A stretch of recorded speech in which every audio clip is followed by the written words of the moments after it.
If they call it great boxing, it must be great, right? Well, it's time to bust Visco for false advertising then. It's not that Great Boxing Rush-Up is the worst boxing game on the Famicom. It's playable.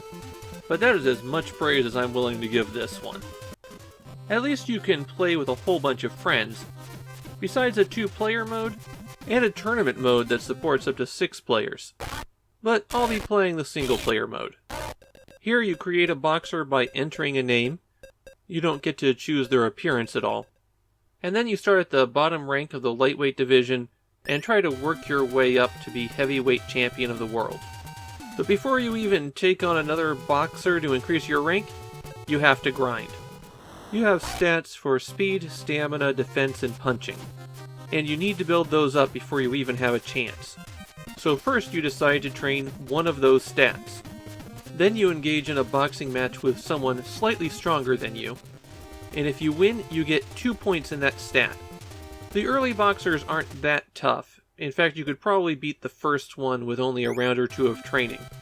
But even before you're out of the lightweight division, they'll have stats in the 20s, so you'll need to grind a lot. Between each round you assign your attack power to different punches. You could balance all of these out among all 4 styles, or because you'll throw 4 or 5 times as many straight punches and uppercuts as the other ones, you just split your power between those 2. In the ring, the game looks an awful lot like Namco's Family Boxing.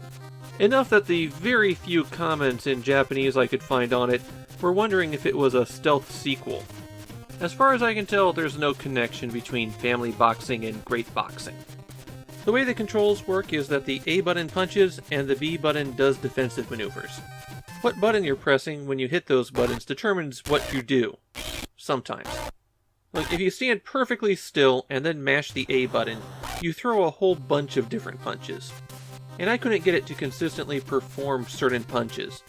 So there's a random element in what you throw.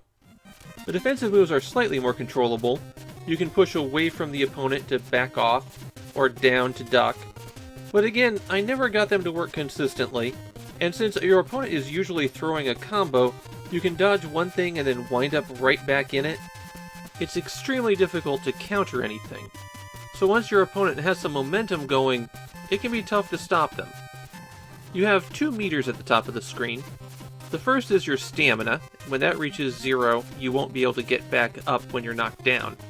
And the second is your spirit, and that builds up with consecutive punches. Once it reaches the top, you'll knock the opponent down the next time you connect. Knock them down 3 times in a round, and it's a TKO, or you could just get their stamina down to 0. The round timer doesn't stop when they're on the ground getting their 10 count, so they could be saved by the bell even when they're going to be knocked out. The action in the ring is just mediocre. All you really need to do is walk up to them and start mashing A. If you get a combo going, you can often lock them in place. And since the defensive moves are so useless, you really just need to stay on offense continually. If you KO an opponent in the match, then you get 2 points for every stat, which is nowhere near enough to keep up with the stat growth as you climb the ranks.